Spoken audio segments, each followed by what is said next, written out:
Bismillahirrahmanirrahim. Assalamualaikum warahmatullahi wabarakatuh. Alhamdulillah, alhamdulillahirabbil alamin wa bihi nasta'in ala umurid dunya waddin. Wassalatu wassalamu ala nabiyyina Muhammadin wa ala alihi wa ashabihi ajma'in.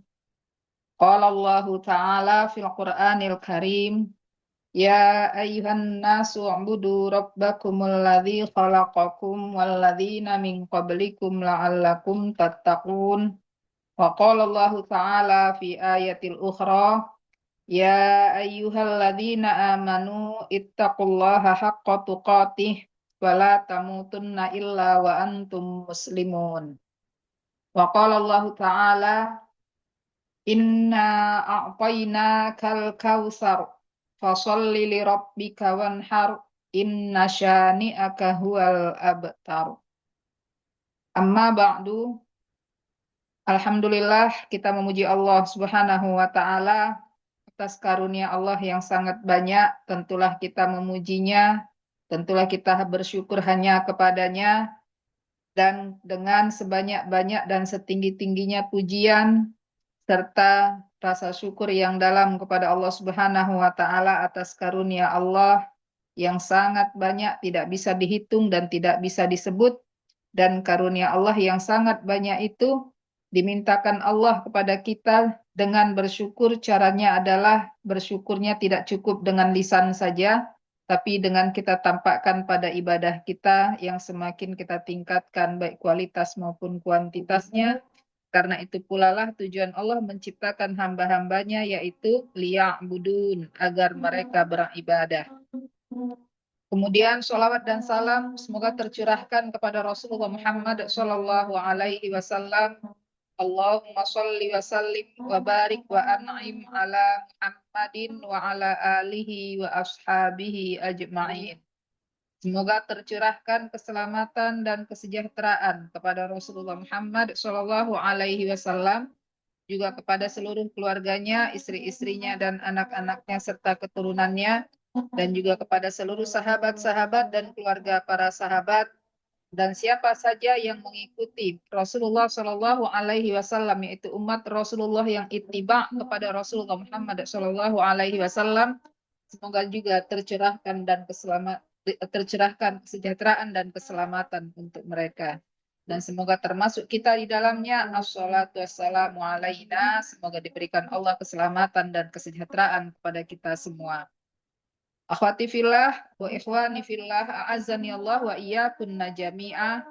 Pertemuan kita pada malam hari ini akan membahas lanjutan dari surat, urutan dari belakang ya, karena dari belakang maka ini urutannya ke 108, yaitu surat Al-Kautsar. Jumlahnya sangat sedikit, hanya 3 ayat. Ini adalah salah satu surat yang diturunkan di Madinah, tapi terpendek ayatnya. Karena biasanya ayat yang diturunkan di Madinah itu ayatnya panjang-panjang, ya. Bunyi ayatnya pun satu ayat itu saja bisa 2 atau 3 baris kalau dituliskan dalam Al-Quran. Tapi ini adalah surat yang sangat pendek kalau dituliskan, bahkan hanya 1 baris saja sudah mencakup 3 ayat ini. Saking pendeknya ayat ini. Dan ada 3 surat di dalam Al-Quran yang ayatnya berjumlah 3, dan itu adalah jumlah ayat terpendek di dalam Al-Quran, yaitu terdiri dari 3 ayat. Yang pertama surat An-Nasr, kemudian surat Al-Kautsar, kemudian surat Al-Asr. Dari 3 surat ini pun kalau dituliskan di dalam 1 baris huruf-huruf khot nasif, ya, maka surat Al-Kautsar ini pula lah yang terpendek dari ketiga surat tersebut. Jadi udah paling pendek, jumlahnya 3 ayat, ada 3 surat, dan ini adalah terpendek dari 3 surat tersebut.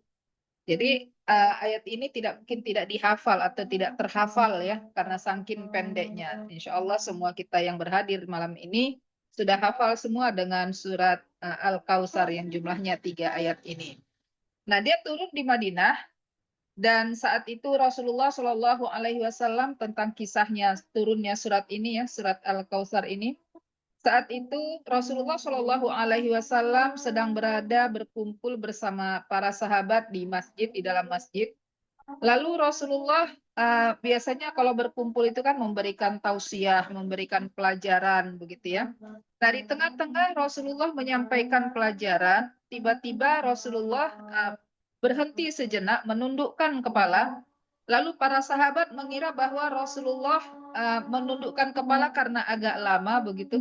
Apa Rasulullah mengantuk ya dan tertidur begitu ya. Lalu mereka semua melihat ke arah Rasulullah sambil terheran-heran menunggu-nunggu apalagi pelajaran yang akan mereka dapati. Tidak lama Rasulullah mengangkat kepalanya sambil tersenyum, mengangkat kepala sambil tersenyum. Lalu para sahabat yang saat itu melihat memang ke arah Rasulullah dari tadi ya, bertanya, ada apa gerangan ya Rasulullah yang membuat engkau tersenyum setelah engkau terdiam beberapa saat? Lalu Rasulullah SAW menjawab, telah turun ayat kepadaku, kata Rasulullah. Nah, jadi cara ayat itu turun beragam. Ada di saat Rasulullah sendirian, ada di saat Rasulullah di dalam rumahnya, ada di saat di masjid dalam keadaan bersendirian di dalam masjid, dan kadang turun bersama para sahabat yang lain saat Rasulullah sedang beramai-ramai dengan para sahabat di tengah-tengah para sahabat, dan para sahabat sedang melihat Rasulullah, dan Rasulullah saat itu ternyata diam sejenak karena malaikat Jibril datang menyampaikan wahyu, langsung terdengar di telinga Rasulullah, atau kadang tidak terlihat malaikat Jibrilnya, tapi suara itu langsung terngiang di telinga Rasulullah, dan para sahabat tidak melihat, ya, seolah-olah Rasulullah itu sedang keadaan gimana, apakah gemetar ketika turun ayat, atau adakah reaksi bergerak badan Rasulullah atau apa, tidak ada. Seperti biasa saja Rasulullah menundukkan kepala, kemudian Rasulullah mengangkatnya dan tersenyum. Rupanya Rasulullah baru saja menerima wahyu, yang isi wahyu itu adalah 3 ayat ini. Nah, dan itu adalah kejadiannya di Masjidin Nabawi. Ya. Lalu Rasulullah pun membacakan ayat yang barusan saja turun kepadaku adalah, kata Rasulullah membacakan 3 ayat ini. A'udzubillahi minasyaitonirrajim. Inna a'tainakal kautsar fasalli li rabbika wanhar. Inna syani'aka huwal abtar. Lalu Rasulullah Shallallahu Alaihi Wasallam bertanya kepada para sahabat, tahukah kalian bahwa Al-Kautsar itu adalah sesuatu yang Allah anugerahkan kepadaku? Ya, lalu para sahabat tentu saja tidak tahu ya apa itu Al-Kautsar ya Rasulullah, karena itu adalah bahasa Arab dan mereka tentu saja mengerti apa arti Al-Kautsar secara bahasa. Tapi Rasulullah bertanya kepada para sahabat, apakah kalian tahu Allah memberikan Al-Kautsar kepadaku? Dan mereka kembali bertanya, Al-Kautsar apa ya Rasulullah? Karena arti Al-Kautsar sendiri yang dipahami oleh para sahabat adalah artinya nikmat yang banyak. Sementara mereka tidak melihat Rasulullah bergelimang harta. Kenapa Allah katakan Rasulullah telah diberikan nikmat yang banyak? Al-Kautsar apa itu? Nikmat yang seperti apa itu? Begitu ya. Rasulullah mereka lihat di rumah yang sangat sederhana, dengan perabotan rumah yang sangat sederhana, dengan pakaian, dengan sandal, dengan jubah, dengan imamah. Imamah itu sorban yang sangat sederhana, tapi kenapa Rasulullah mengatakan bahwa tahukah kalian bahwa Allah telah memberikan Al-Kautsar kepadaku? Ya, lalu para sahabat tentu saja bertanya, Al-Kautsar yang seperti apa? Nah, jadi Al-Kautsar ini dinamai surat Al-Kautsar. Arti Al-Kautsar sendiri adalah menurut bahasa Arab secara bahasa artinya nikmat yang banyak. Itu yang pertama. Lalu yang kedua, atas pertanyaan Rasulullah tadi, tahukah kalian bahwa Allah anugerahkan Al-Kautsar kepadaku? Lalu para sahabat bertanya, Al-Kautsar yang seperti apa? Rasulullah menjawab, Al-Kautsar yang diberikan Allah kepadaku adalah satu sungai. Ya, sungai di surga. Allah hadiahkan kepada Rasulullah ada sungai di surga namanya Nahrul Kautsar, Sungai Al-Kautsar, ya. Nah, dulu disebutkan sungai-sungainya itu seperti apa sifat-sifatnya ya. Ada bejana-bejana di samping-sampingnya bersusun, ada gelas-gelas begitu ya di samping sungai itu. Namanya sungai kan panjang sekali. Sepanjang sungai itu gelas-gelas bersusun. Yang banyaknya gelas-gelas itu seperti banyaknya bintang di langit, kata Rasulullah Shallallahu Alaihi Wasallam. Jadi berarti sangat banyak sekali gelasnya. Dan semua orang yang meminumnya tidak perlu antri gelas berarti gitu ya, saking banyaknya air dan banyaknya terus-menerus mengalir dan gelas yang tersedia di sana tinggal ambil lalu ciduk airnya dan meminumnya dengan puas. Sungai itu tidak akan pernah kering dan gelasnya tidak akan pernah habis dan orang-orang di sana tidak mengantri, tidak kesulitan mengambil airnya, digambarkan oleh Rasulullah di dalam hadis tersebut, yang mana hadis ini ada diriwayatkan oleh Imam Muslim dan Abu Daud dan Imam An-Nasai. Nah, jadi akhwati fillah, Al-Kausar adalah artinya satu nikmat yang banyak, yang kedua yaitu satu nama sungai.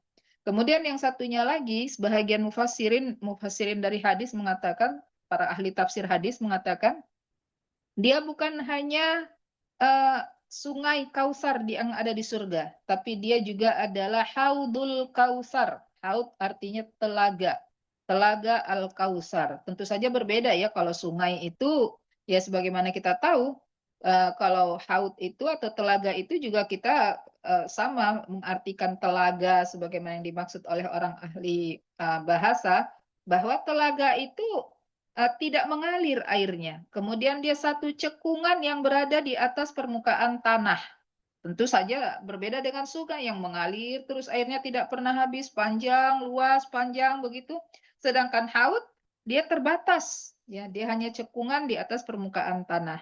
Maka mengapa dikatakan Haudul Al-Kausar sedangkan sebagian hadis mengatakan Nahrul Kausar, Sungai Al-Kausar. Nah, rupanya dua-dua dihadiahkan kepada Rasulullah. Oleh mufassirin hadis mengatakan Haud Al-Kausar itu berada di padang mahsyar, sedangkan Sungai Al-Kausar itu berada di surga, yang mana mata air dari surga dialirkan satu saja mata airnya, satu saja dari sekian banyak mata air, dialirkan satu saja ya dari mata air surga itu yang mengalir ke padang mahsyar yang itu adalah Haudul Kausar, mengalirnya ke Haudul Kausar. Jadi di Haud Al-Kausar itu orang-orang nanti dibangkitkan di hari kiamat dalam keadaan kehausan, seperti orang pingsan di muka bumi ini di dunia ini. Kalau orang pingsan dalam keadaan pingsan yang lama sekali baru sadarnya, begitu dia tersadar, itu sangat haus katanya. Ya, yang pernah merasakan pingsan ya. Sangat haus, ingin minum. Ya, Anda pernah melihat seorang yang dioperasi, ya namanya anestesi itu kan dipingsankan begitu kan. Begitu dia tersadar dia ingin minum, tapi rupanya kata dokter dan perawat jangan dikasih minum dulu ya gitu. Nah, jadi begitulah keadaan nanti orang-orang yang dibangkitkan di padang mahsyar dalam keadaan sangat amat sangat haus.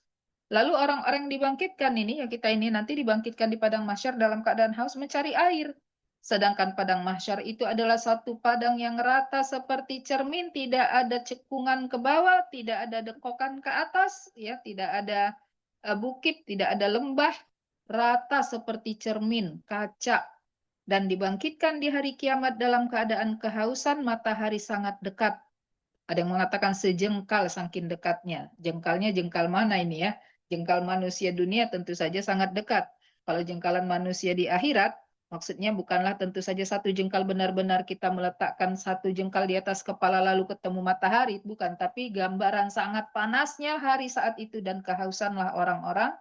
Lalu sebahagian dari umat Rasulullah melihat ke arah satu tempat. Di sana ada Al-Kausar, yaitu Haudul Kausar, Telaga Kausar. Lalu orang-orang tentu saja ingin ke arah sana semuanya berbondong-bondong. Dan mereka ingin meminum dari Kausar itu. Tapi setelah sampai di sana, ada yang dengan santainya mengambil gelasnya, meminumnya dengan puas. Kemudian dia pergi mengantri lagi menuju padang mahsyar tempat Yaumul Mizan. Tapi ada sebahagian yang ketika dia mau masuk ke areal itu, areal haud itu terusir. Seolah-olah engkau tidak diakui sebagai umat Rasulullah. Terusir dari Haudul Kausar, terusir dari Telaga Al-Kausar. Nah, siapa mereka yang terusir dari Telaga Al-Kausar? Yaitu orang-orang yang tidak mengikuti, tidak ittiba kepada Rasulullah. Mengakui Rasulullah, Rasulnya, tapi dia tidak ittiba kepada sunnahnya. Terusirlah dari sana. Kemudian orang-orang yang dari golongan orang-orang bid'ah seperti Khawarij, Syiah, ya, orang-orang Murji'ah, yang mana mereka adalah orang-orang yang mendustakan ittiba kepada Rasulullah Shallallahu Alaihi Wasallam. Kemudian orang-orang yang pergi di dunianya suka pergi ke dukun ya, bertobat lagi dari kesyirikan, nanti pergi lagi ke dukun, bertobat lagi, bolak-balik begitu. Nah, ini terusir dari Telaga Al-Kautsar. Ada beberapa golongan yang akhirnya tidak bisa minum dari situ. Sedangkan jaminannya siapa yang minum dari Telaga Al-Kautsar, maka tidak akan merasakan kepanasan dan kehausan di padang mahsyar. Sedangkan padang mahsyar itu adalah satu padang di mana kita belum masuk ke surga. Jadi sangat butuh minum di situ. Tapi karena tidak mengikuti Rasulullah, tidak ittiba kepada Rasulullah, maka terusirlah dari Al-Kautsar. Nauzubillah ya, kita semoga orang-orang yang dibangkitkan di padang mahsyar dan bisa meminum dari telaga Rasulullah Shallallahu Alaihi Wasallam, namanya telaga Kautsar. Nah, kita lanjutkan ke ayat ini. Itu tadi tentang nama Al-Kautsar, turunnya di Madinah, kemudian jumlahnya 3 ayat, dan kisah turunnya dari surat Al-Kautsar ketika Rasulullah bersama para sahabat. Nah, akhwati wa akhwani fillah azani Allah wa iyyakunna jami'a. Ayat satunya adalah Inna a'tayna kal kausar. Inna sesungguhnya kami, a'tayna kami telah memberi kamu, kami telah memberikan kepadamu Al-Kautsar, nikmat yang banyak. Nah, di sini diartikan Al-Kautsar nikmat yang banyak. Kemudian Al-Kautsar di sini dikatakan Sungai Kautsar. Kalau diartikan Sungai Kautsar atau Telaga Haud Kautsar, maka tidak salah sebagaimana tadi sebagian penafsiran dari para sahabat yang mengatakan arti dari Kautsar itu tidak hanya nikmat yang banyak, tapi juga berarti Haudul Kautsar atau Nahrul Kautsar. Ya, ini perawinya ada dari beberapa sanad yang lain, yaitu dari Muhammad bin Fudail, dari Al-Mukhtar bin Fulful, dari Anas bin Malik, ya radhiyallahu anhum. Nah, jadi Al-Kautsar artinya kalau kita melihat ke sini nikmat yang banyak. Nanti kita tafsirkan apa maksud nikmat yang banyak di sini. Nah, Rasulullah Shallallahu Alaihi Wasallam tadi kan menunduk sebentar, kemudian mengangkat kepalanya dan tersenyum. Ternyata Rasulullah mendengarkan ayat yang barusan saja dia terima bahwa Allah telah memberikan kepadamu nikmat yang banyak ya Muhammad. Gitu. Di sini diawali kata inna, sesungguhnya kami. Anda terangkan dulu kata kami di sini. Kadang di dalam Al-Quran Allah mengatakan aku, ya. Kadang mengatakan kami. Nah, kapan Allah mengatakan kami atau aku, maknanya sama saja. Maknanya tetap adalah satu, mufrad, yaitu Allah saja. Jadi tidak maksudnya kami, yaitu Allah bersama-sama dengan para Allah yang lain. Karena Allah itu ahad, Allah itu esa, Allah itu satu. Ya, jadi bukanlah Allah itu banyak. Kemudian Allah menyampaikan kami telah memberimu Muhammad nikmat yang banyak. Nikmat apa itu? Para mufassirin mengatakan bahwa nikmat yang diberikan kepada Rasulullah adalah nikmat yang tidak diberikan kepada banyak orang lainnya, bahkan para nabi. Jadi Rasulullah Shallallahu Alaihi Wasallam teristimewa dari para nabi yang lain. Makanya dia dikatakan bukan hanya sekedar Rasulullah, Nabiullah, Habibullah, Al-Mustafa, tapi banyak sekali nama-nama Rasulullah Shallallahu Alaihi Wasallam yang menjadi mengangkat derajatnya, kemudian menempatkannya di sisi Allah, manusia terdekat dari seluruh manusia yang lainnya. Dan Rasulullah Shallallahu Alaihi Wasallam nyata sampai sekarang kita lihat, kita dengar, kita saksikan bahwa nama Rasulullah adalah satu-satunya nama Nabi yang terus-menerus disebut kalaupun hari itu 24 jam, yang dikalikan setiap 1 jam 60 menit, setiap 1 menit 60 detik, tetap nama Rasulullah disebut bahkan di setiap detiknya di belahan bumi manapun dia. Di mana taunya? Ya ketika azan misalnya. Misalnya saat ini baru saja azan di Jakarta, tempat Anda dekat ke Kabupaten Bogor. Tadi saat azan jam 19 lewat waktu sini ya, lewat 18 menit. Nah, jam nanti 19 lewat 19 menit, geser dikit tuh arah Bogor Ciawi. Kemudian 19 lewat 20 menit, geser dikit lagi tuh ya ke arah Jawa Barat berikutnya begitu. Terus begitu sampai ke Jawa Timur, kemudian terus begitu sampai ke provinsi berikutnya, dan tidak pernah nama Rasulullah tidak disebut dalam azan tersebut. Itu baru azannya. belum iqomahnya yang menyebut lagi nama Rasulullah Shallallahu Alaihi Wasallam di dalamnya. Di dalam kata itu asyhadu alla ilaha illallah wa asyhadu anna Muhammad Rasulullah. Kita mengimani 24 nabi lainnya selain Rasulullah Shallallahu Alaihi Wasallam, tapi tidak disebut namanya. Kalaupun disebut ada satu nama nabi lagi yaitu Ibrahim, yaitu dalam tahiyat kita namanya sholawat Ibrahimiyah, karena ada Allahumma sholli ala Muhammad wa ala ali Muhammad kama shollaita ala Ibrahim wa ala ali Ibrahim, ada Ibrahim. Tapi hanya di saat tahiyat awal atau tahiyat akhir. Adapun tahiyat awal dan tahiyat akhir, walaupun disebut nama Nabi Ibrahim karena dia adalah abaul anbiya, bapaknya para nabi, tapi tidak disebut ketika azan. Bahkan tidak disebut oleh agama yang lain di belahan bumi manapun selain ya hanya disebut saat tahiyat awal, tahiyat akhir saja sudah. Ya, jadi nama Rasulullah yang terus-menerus disebut ketika azan, ketika iqomah, ketika sholawat, ya.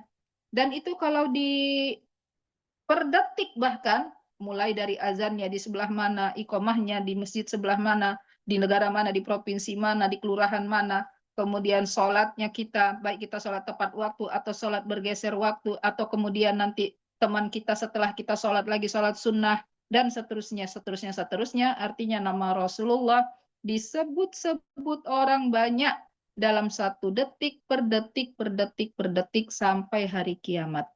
Nah, ini adalah salah satu Al-Kautsar yang tidak diberikan kepada manusia lainnya.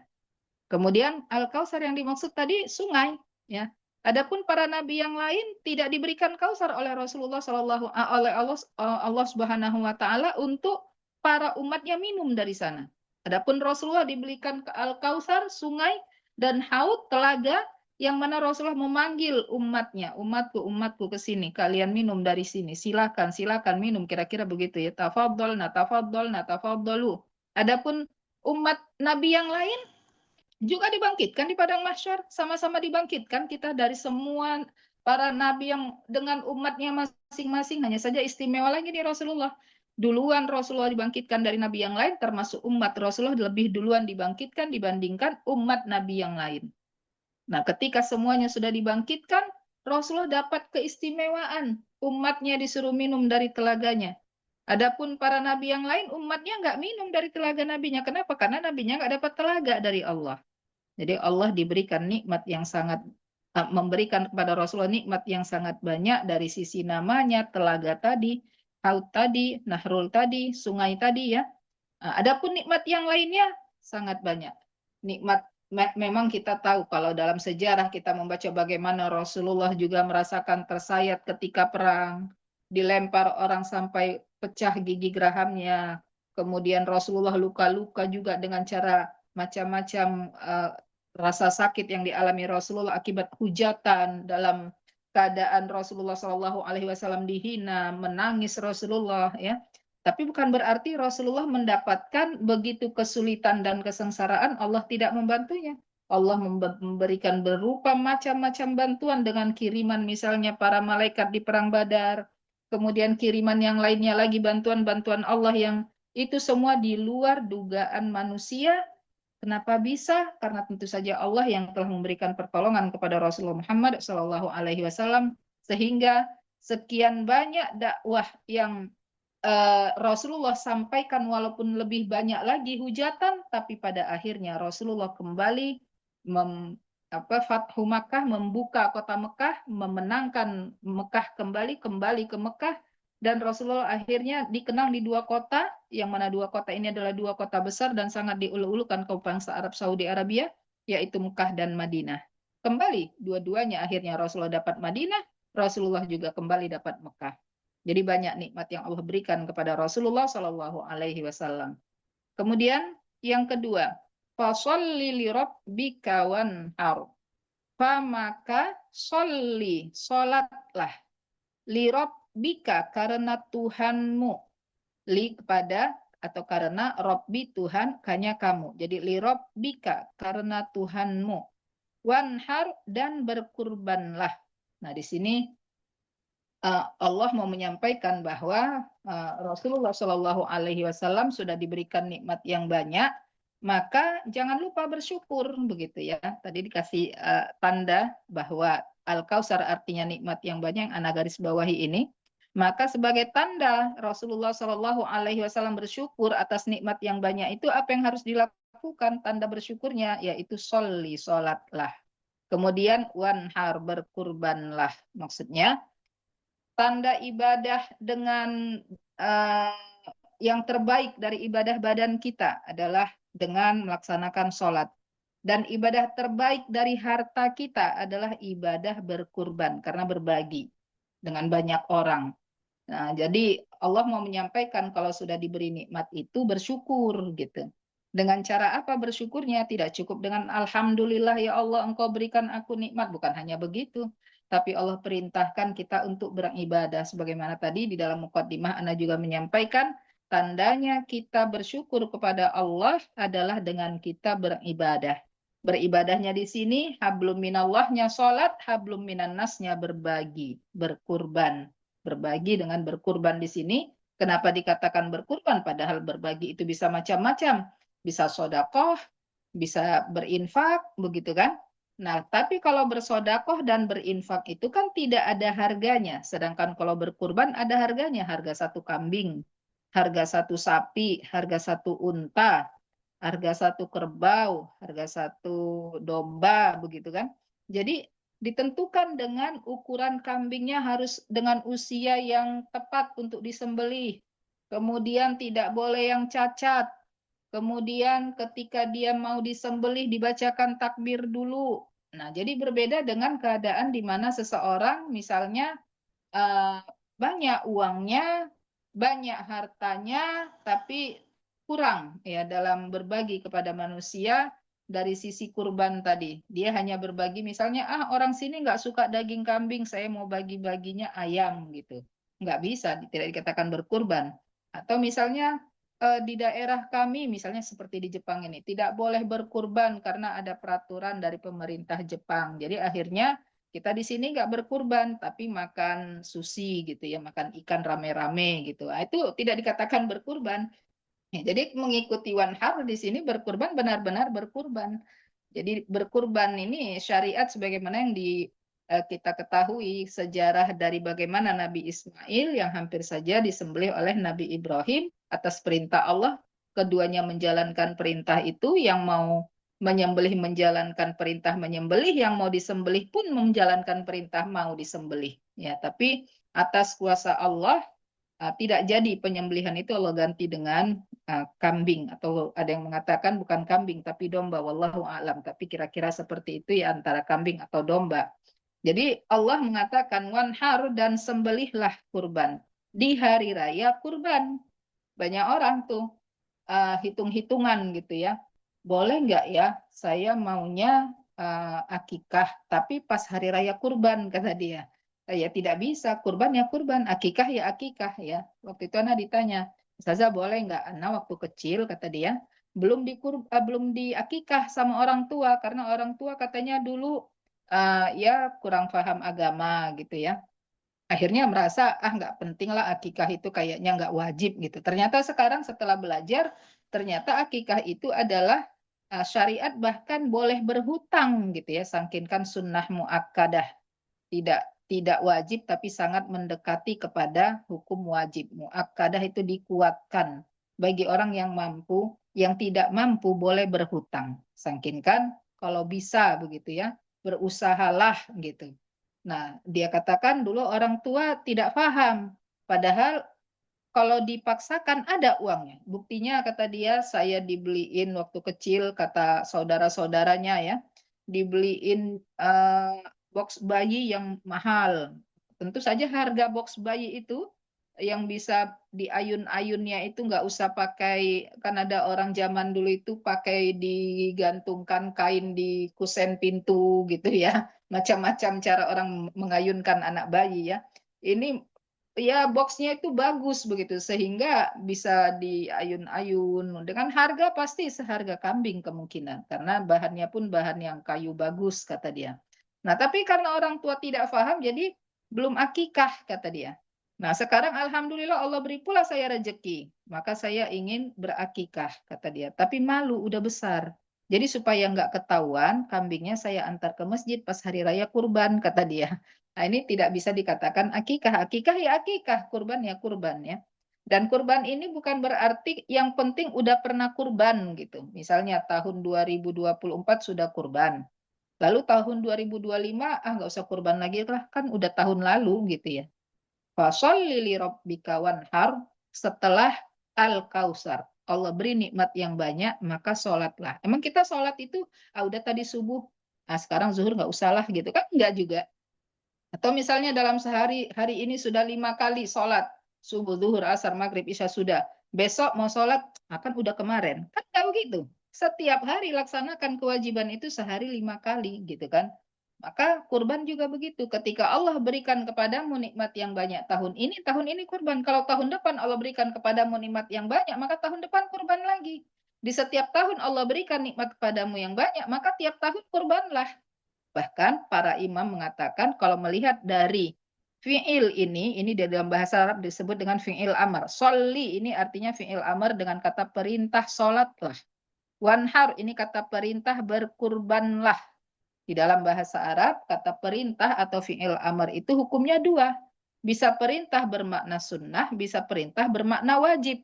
Sedangkan di ayat 2 ini, kata sholli dengan inhar di satu ayat yang sama. Kalau sholat itu wajib, maka berkurban juga adalah wajib. Gitu. Ya, apalagi di sini kalimatnya Allah menyampaikan dengan huruf fa di awal. Fa di awal ini menunjukkan huruf yang artinya di dalam bahasa Arab namanya jawabus syarat atau ini adalah kalimat perintah setelah ada sebelumnya kata yang disampaikan Allah seperti di ayat 1. Sesungguhnya kami telah memberimu nikmat yang banyak, maka gitu. Jadi namanya jawabus syarat fa ini.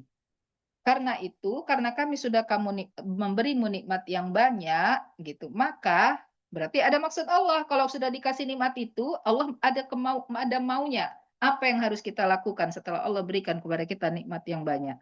Rupanya Allah perintahkan, maka bersyukurlah kamu dengan cara dua, yaitu hablum minallahnya, sholatlah, hablum minan nasnya, inhar, berkurbanlah, gitu. Dan ini dengan fi'il amar, perintah, maka laksanakanlah, karena hukumnya adalah wajib. Menurut sebagian ulama mengatakan wajib karena sebagaimana kata sholli itu hukumnya wajib, maka inhar itu hukumnya wajib. Hanya saja kalau sholli ada rukhsah. Rukhsahnya misalnya, tidak sanggup berdiri, maka duduk. Tidak sanggup duduk, maka berbaring. Adapun inhar, berkurbanlah. Tidak sanggup beli kambing, maka beli ayam. Nggak sanggup beli ayam, maka beli lele. Nggak begitu. Harus dengan kambing atau ke atas, sapi atau unta gitu. Nggak bisa turun ke bawah. Nggak ada rukhsah gitu ya. Nah, bagaimana dengan yang di Jepang? Nggak bisa disembeli di Jepang gitu ya. Bolehkah nggak usah kurban padahal nikmatnya banyak? Nggak bisa nggak kurban. Ya kirim ke daerah. Nah, misalnya Bu Cindy di Cilanda, berarti kurban di Cilanda. Oh, kata Bu Cindy, udah kok Ustazah tiap tahun, alhamdulillah gitu ya. Bu Yanti, saya ingat kakaknya atau adiknya tuh di Cibubur misalnya, kirim ke Cibubur gitu. Nah, Pak Arit kirim ke Surabaya. Mana Pak? Apa ya di Jawa Timur gitu ya, kirim ke Jawa Timur gitu.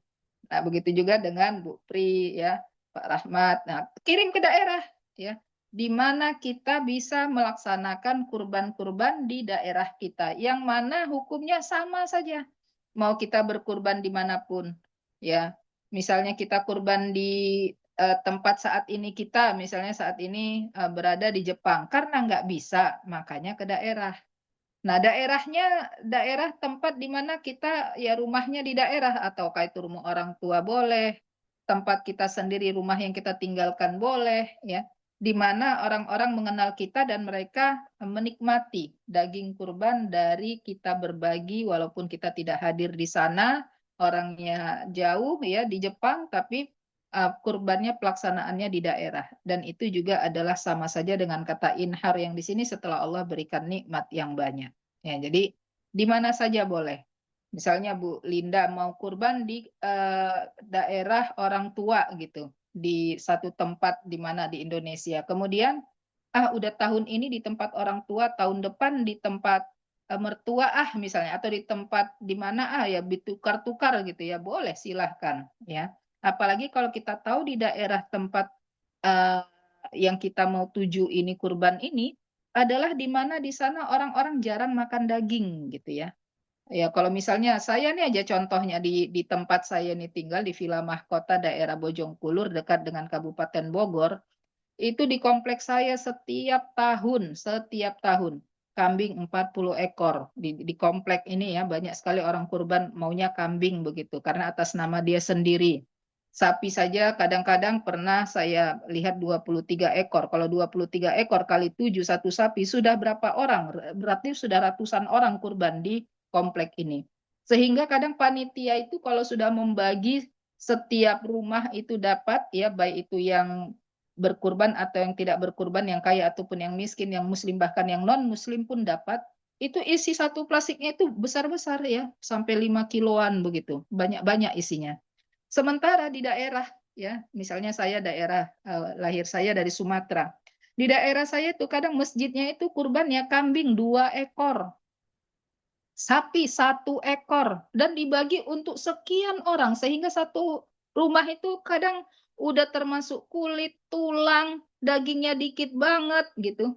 Itu kalau ditimbang mungkin 1,5 kilo lah, udah termasuk tulang dan kulit dan semuanya itu ya, 1,5 kilo gitu. Jadi sangat sedikit. Itu pun banyak yang bilang, ya saya nggak dapat kupon kata dia.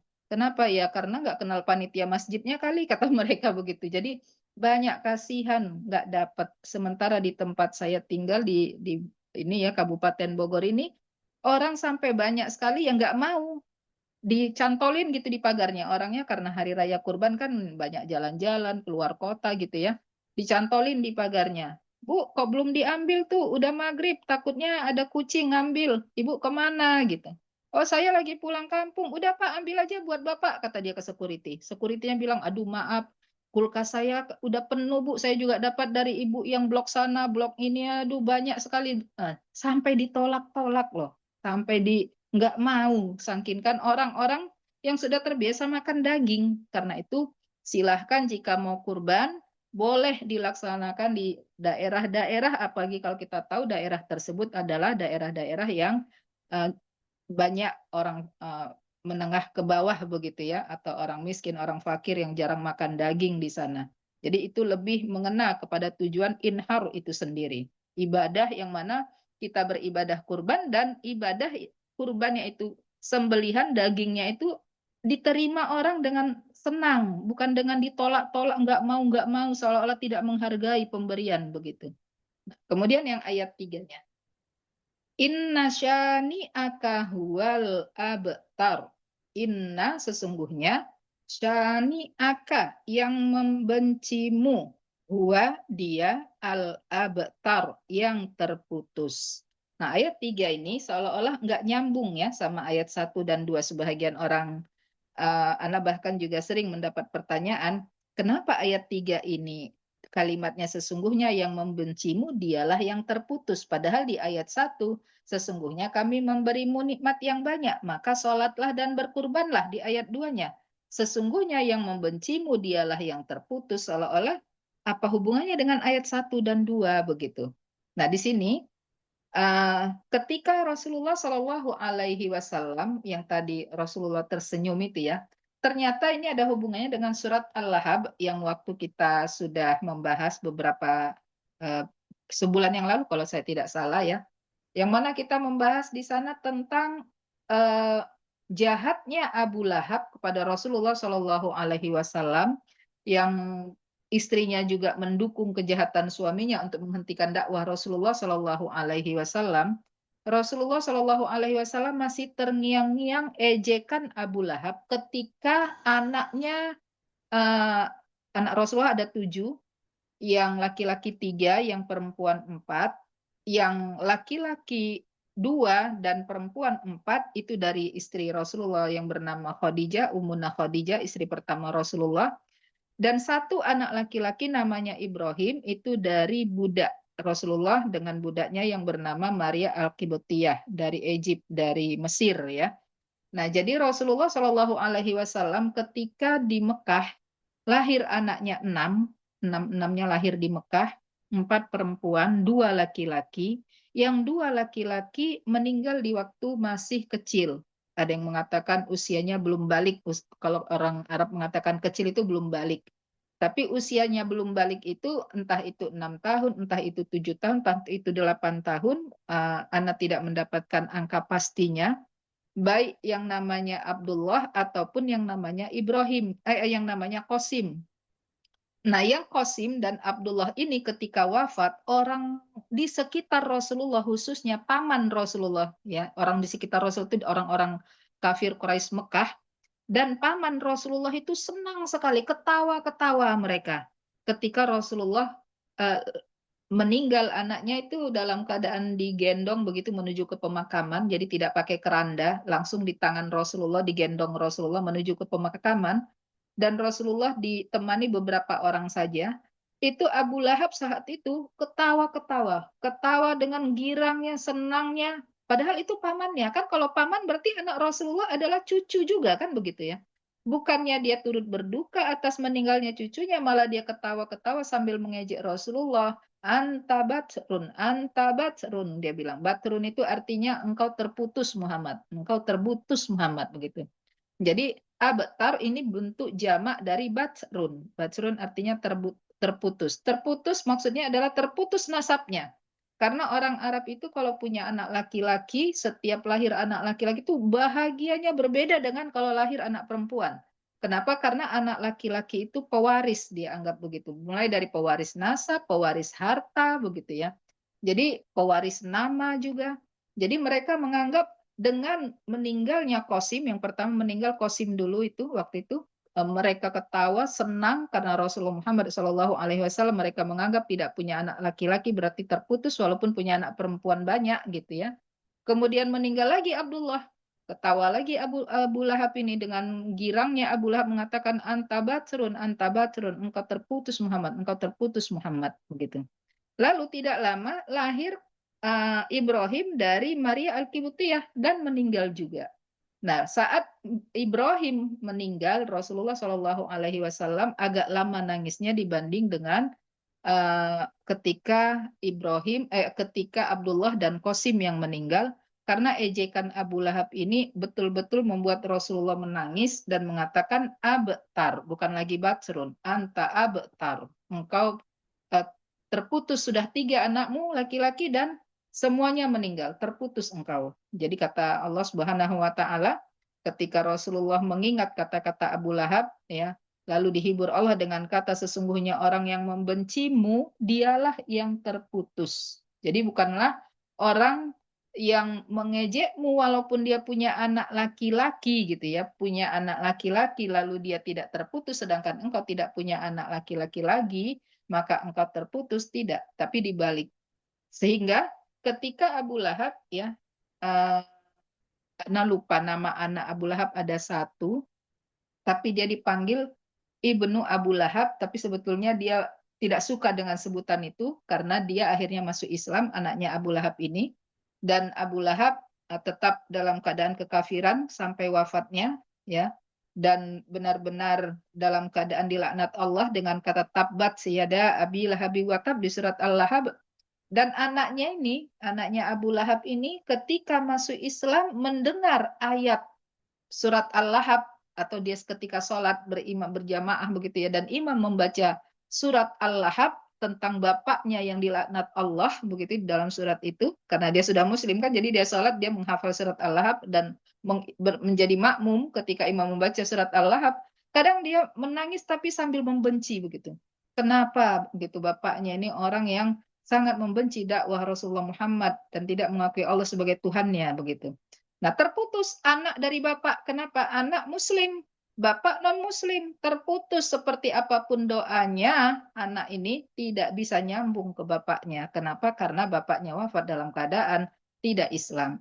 Begitu juga jika sebaliknya. Bapaknya Islam, jika anaknya tidak Islam, terputus. Tidak nyambung doanya. bapaknya tidak bisa mendoakan anaknya kecuali doa agar diberikan hidayah. Itu pun kalau masih sama-sama hidup. Kalau salah satunya sudah wafat, tidak ada lagi, terputus. Jadi, inna syani'aka, sesungguhnya orang yang membencimu yaitu Abu Lahab, huwal abtar, dialah yang terputus dari anaknya. Adapun engkau Muhammad, walaupun anakmu sudah wafat, engkau tidak terputus dari anakmu. Begitu. Artinya, seorang anak yang sudah wafat, tetap Allah sambungkan ke orang tuanya. Orang tua yang sudah wafat tidak terputus dari anaknya, khususnya doanya. Doanya nyambung terus, walaupun sudah wafat, terus tidak ada, bahkan hijab tidak ada dari anak ke orang tua, dari orang tua ke anak. Nah, jadi ayat ini menghibur Rasulullah Shallallahu Alaihi Wasallam sehingga Rasulullah tadi tersenyum. Ketika mengangkat kepalanya, Rasulullah tersenyum karena tidak terputus nasab Rasulullah Shallallahu Alaihi Wasallam. Adapun Abu Lahab terputus nasabnya dengan anaknya tadi. Kemudian yang kedua, tidak terputus kebaikan Rasulullah Shallallahu Alaihi Wasallam dan tidak terputus pula jasa-jasa Rasulullah dalam perjuangan Islam sampai setiap kita mendapatkan hikmah dari ajaran Rasulullah, setiap kita melaksanakan sunnah-sunnah Rasulullah, setiap kita melakukan kebaikan-kebaikan yang diajarkan Rasulullah, dan itu pahalanya mengalir terus ke Rasulullah. Bayangkan sekian ribu miliaran orang mengamalkan kebaikan dari ajaran Rasulullah, Rasul mendapatkan pahalanya. Begitu juga dengan kita ya. Kita kalau melakukan kebaikan, lalu kita ajarkan kebaikan itu kepada seseorang, lalu orang ini mengamalkan kebaikan yang kita ajarkan, kita dapat pahalanya. Seperti kita walaupun kita sedang tidak mengamalkan, misalnya begini, seorang wanita yang sedang tidak sholat, begitu ya, karena memang dia sedang tidak boleh sholat. Lalu dia ingatkan kepada temannya, ayo kamu sholat, ini udah waktunya, kamu nggak sholat? Enggak. Jadi dia tidak sholat, tapi mengingatkan temannya untuk sholat. Lalu temannya ini sholat, ya dia seolah-olah mendapatkan pahala sholat dari temannya nih, begitu, walaupun dia sedang tidak sholat. Jadi meninggalkan sholat bagi seorang wanita yang sedang tidak sholat, itu adalah ibadah. Ibadahnya apa? Ya jangan sholat, karena memang perintahnya begitu. Ketika kita melakukan yang Allah perintahkan, mendapat pahala. Ketika kita meninggalkan yang Allah larang, mendapatkan pahala. Nah, ketika kita mengajak orang untuk melakukan kewajibannya, kita pun dapat pahala. Ketika kita melarang orang untuk jangan melakukan apa yang Allah haramkan, kita pun dapat pahala. Tidak terputus. Nah, begitu pula Rasulullah. Mengajarkan begitu banyak kebaikan dari sisi akidah, dari sisi ibadah, dari sisi muamalah, dari segala sisi Allah bimbing Rasulullah, lalu kita melihat kepada Rasulullah menjadi panutan kita, suri teladan kita. Lalu kita semua mengamalkan apa yang diamalkan oleh Rasulullah. Rasulullah mendapatkan pahala begitu deras dari sekian orang, miliaran orang. Jadi beruntunglah orang yang mengamalkan sunnah, jangan pegang sendiri, jangan telan sendiri, ajarkan ke orang lain. Agar kita pun mendapatkan pahala itu. Tidak terputus. Kemudian yang ketiga, tidak terputus nama. Ya, nama Rasulullah tidak pernah terputus sampai sekarang. Nama Rasulullah terus disebut-sebut orang sampai sekarang. Sampai nanti generasi kita berikutnya, bahkan sampai hari kiamat. Nah, ikhwatifillah itulah, ikhwanifillah itulah tafsir dari Quran surat Al-Kautsar, 3 ayat, dan bagi Bu Cindy atau Bu Yani yang sudah dapat bukunya bisa membaca ulang di halaman 296 sampai halaman 302 ya. Itu tafsir dari Quran surat Al-Kautsar. Baik, kita masuk kepada tanya jawab. Jika ada yang ingin bertanya, dipersilahkan. Alhamdulillah, terima kasih Ustazah, jazakillahu khairan. Taufik. Eh, Sambil mungkin kalau teman-teman ada pertanyaan silakan. Mungkin saya izin mulai pertanyaan sedikit Ustazah. Iya, Ustaz. Terkait mungkin yang kita hidup di Jepang ini kira-kira apa yang bisa kita mungkin ambil pelajarannya dan bisa kita mungkin terapkan atau aplikasikan di masyarakat Jepang ini Ustazah, di kehidupan kita di Jepang. Iya. Yang pertama, nikmat yang banyak ya.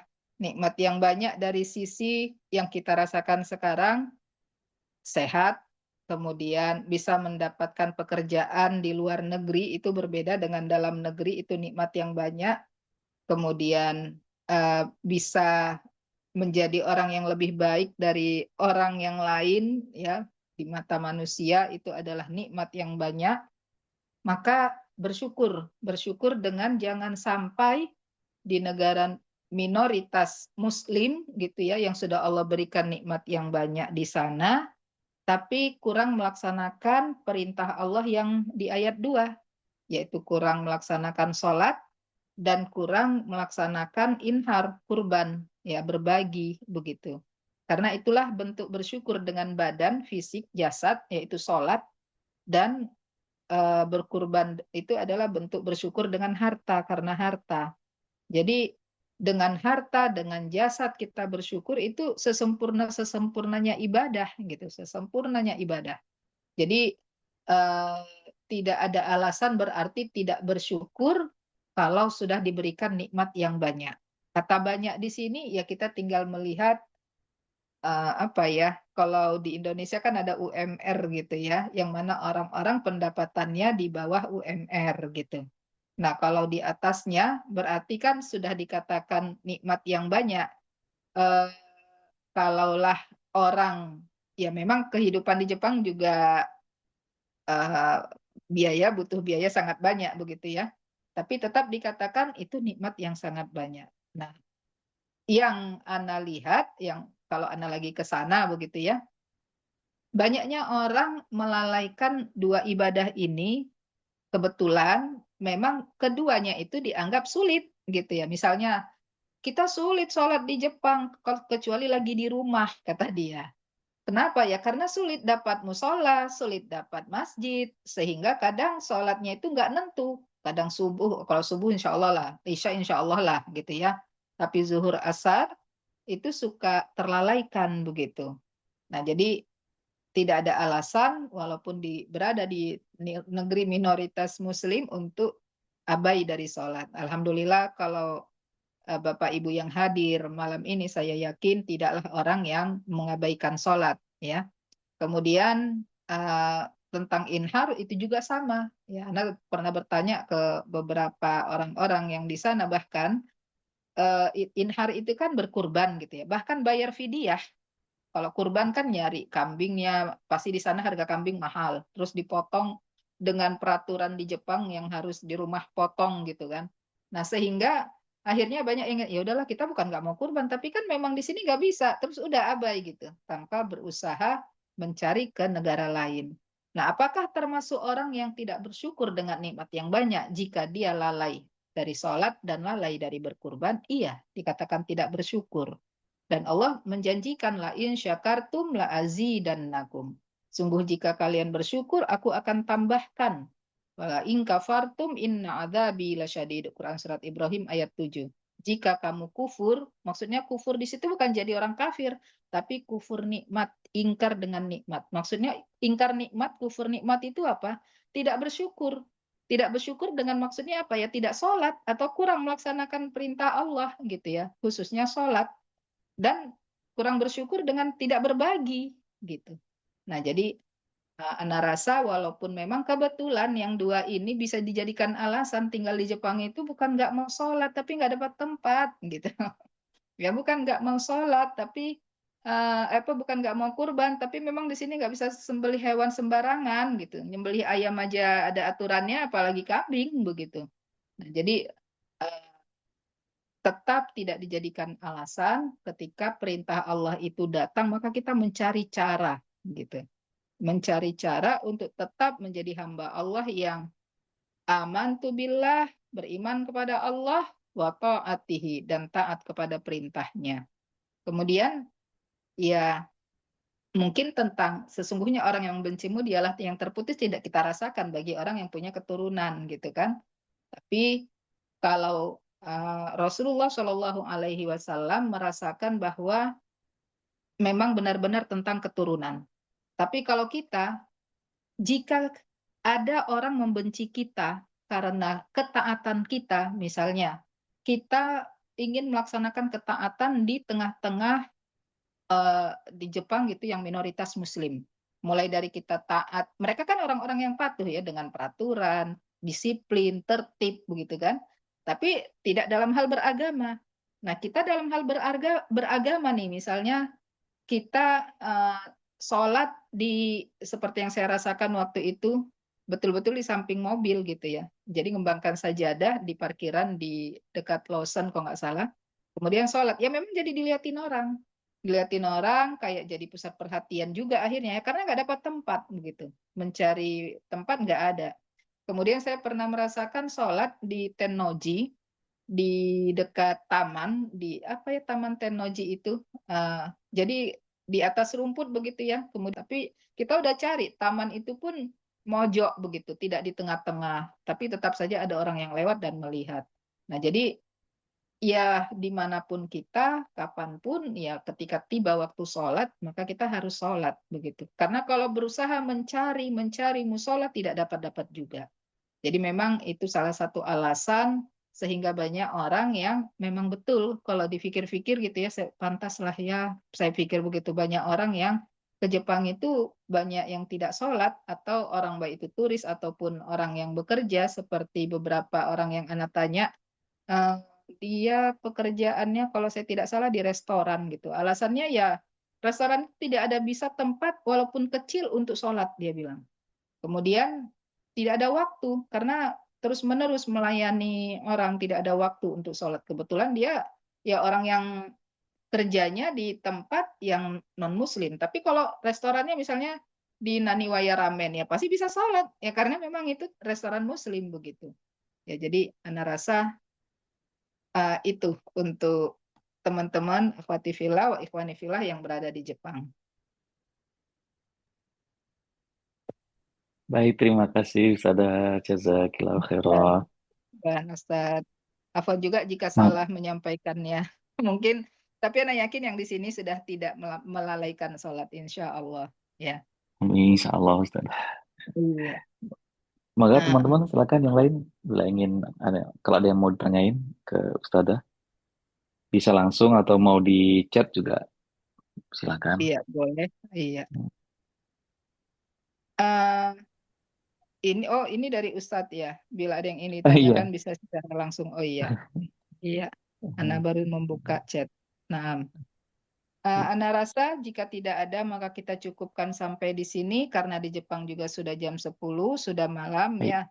Eh, Insya Allah pada pertemuan yang akan datang kita membahas surat lanjutannya, surat Al-Ma'un.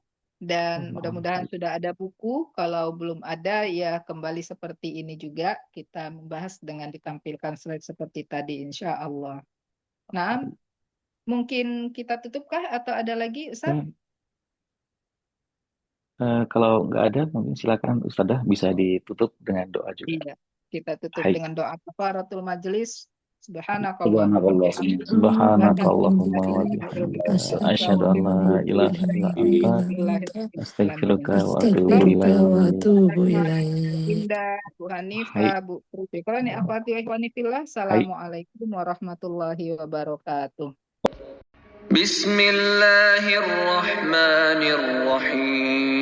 Bismillahirrahmanirrahim.